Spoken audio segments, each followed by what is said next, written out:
Now for futures in focus, WTI in New York climbing above $50 a barrel for the first time since early August. Now this is the IEA and OPEC boosted demand forecasts, among other reasons. Joining us now from the CME to discuss is Bob Iaccino of Path Trading Partners. Does it stay above $50 a barrel, or is this a brief reprieve for the oil companies, Bob? Wow, that's a pretty tough thing to say with crude oil, whether it stays above, but I think it sustains above, which actually is different. I think right now we're looking at a short-term target of about 53 on crude oil. The picture has completely changed, not just with the hurricanes, but with that IEA report, which is one of the most bullish ones when you read through the whole thing that I've seen in a while. Demand just continues to creep up and creep up and creep up.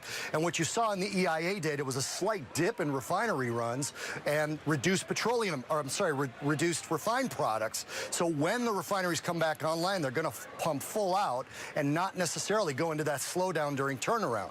So I think we're really getting some bullish momentum. This is the first time I've been this bullish in a while. That's fascinating. And Bob, do you agree with the consumption forecasts? We know that forecasting is a dangerous game. Yeah, I do it all the time, right?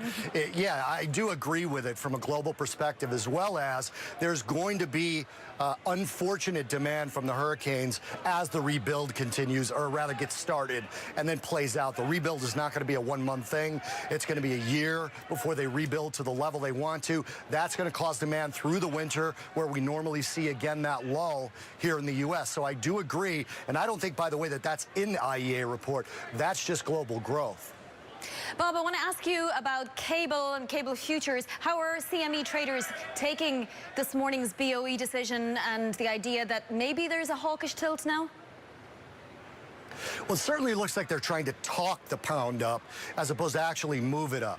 The BOE's got a trouble that I know you guys have spoken quite a bit about, because their inflation is driven by weak currency, not by wage pressures. So they need to get that currency stabilized and running, and they're doing a good job of it right now. You're seeing it against the dollar. I actually think we get to 140 in cable U.S. dollar because the market believes the Bank of England has to do something. We don't necessarily believe that the U.S. Federal Reserve has to do anything. The CME Fed Watch tool finally has the December probability of a U.S. rate hike above 50%. Hasn't been there all week. Wasn't even above 40% earlier in the week. And nowhere out on the curve is it above 51% for any subsequent rate hikes. So the market believes the Bank of England, doesn't necessarily believe the U.S. Fed.